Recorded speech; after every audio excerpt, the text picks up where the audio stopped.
Hello and welcome to another Game Nexus Mame review. Today we're going to be taking a look at Tōkidenshō Angel Eyes.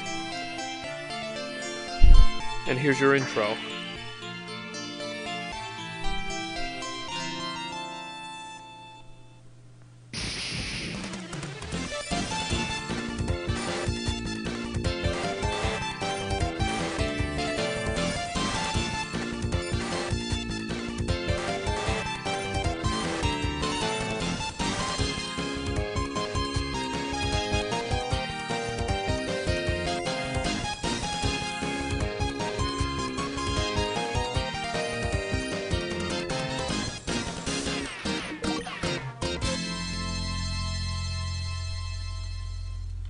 Tōkidenshō Angel Eyes. Okay, and that intro basically showed you all your different characters that you can select from and them in their like fully drawn anime forms. Now the weirdest thing about this game, I definitely have to say, is that you have these CG rendered characters, like the one on the left that I'm playing as, which is Reika here. And then you have all the other characters, which a lot of the other characters are anime characters. So honestly, I just find it kind of weird that this game they decided to split between two different art styles instead of just going with one or the other. It's like they couldn't get one guy to draw all the character sprites, so they got two different people to do it, and they couldn't agree which format they wanted to use. But in the end, it does look kind of bad, but both characters end up looking pretty decent. Now, from the Japanese, this game translates as Fighting Princess Legend Angel Eyes. It was developed in 1996 by Tecmo, which, of course, it's not surprising seeing a game like this come from Tecmo, which is an all-girl fighting game, considering they developed the very popular Dead or Alive series. Now, of course, there are 8 selectable different characters you can play as in this game, which have like a bunch of different kinds of moves. You'll notice the one that I'm fighting against, Chibiku, is actually a schoolgirl in her gym clothes, more or less. And then my character is this CG rendered girl who shoots fireballs, kind of like Ryu, and has a kick thing that kind of reminds me of a Shoryuken, but with the foot instead. And there's the big CG rendered winning screen. Now here's another really weird character that I saw. It's Marion King. This sort of reminds me of something that I had actually seen in Yu-Gi-Oh! The Abridged series. But, of course, this wasn't really in the actual Yu-Gi-Oh! Cartoon.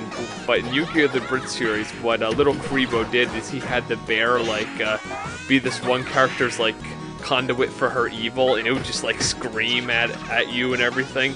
It was just hilarious. But of course, you know, that wasn't really in this show, but that's just what this reminds me of, like, the bear does all her attacks. And it's just one of those crazy anime things you'd never really see happen in real life.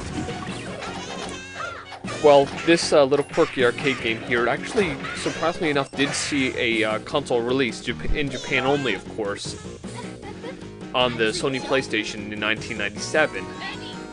The arcade hardware here is, from what I can see, some sort of custom Tecmo arcade hardware, which used a 68,000 main processor, a Z80 as the sound processor, and various different little sound chips to give you all your character sounds. It had 1 to 2 players and, of course, an 8-way joystick with 4 buttons, which lends itself nicely to a PlayStation, Neo Geo, or Xbox 360 pad, which is what I'm using right now. Now the 2D characters, you know, the anime characters, are very reminiscent of games like Groove on Fight and various other games like that, which have very anime-influenced characters, whereas the CG rendered ones are more like a game like Ragnarok or Killer Instinct. And here's this really crazy girl with these really bouncing moves, if you will. And of course, as I was saying earlier, this isn't surprising, coming from Tecmo, who's kind of really known for their their characters, dead or alive characters, of course. So yeah, seeing something like this from them is not the most surprising thing in the world. And that's our continue screen. I like all the super deformed characters. I think it's really cool. You'll notice when I go through the selection things, the easiest way to tell a CG character from a anime character is the portrait. The portrait of a CG character, of course, is going to be CG, and the portrait of an anime character will be anime, so that's the easiest way to tell them apart. And this game more or less represents all kinds of different little fetishes and stereotypes, like that one character I was fighting in the earlier match was your timid schoolgirl. Then you have all these girls in skirts with like their superhero personas. And then if you saw earlier when I was going through the characters, there was one who was like a ninja. So yeah, you have all your different fetishes and all your different little stereotypes. So yeah, you have all the bases are covered here.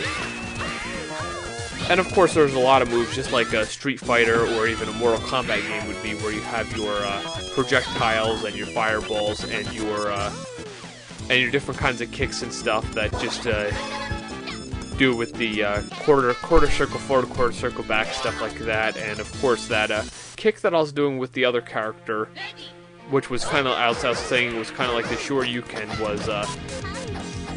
was done by just doing the simple Shoryuken move, which, if you didn't know, it's forward, down, diagonal, and then the button. And I love the moves that Chibiku here has. She has all these crazy little moves like the jump rope and everything. I always thought they were really cool. I can imagine she'd be a really cool character if we really got the hang of her here.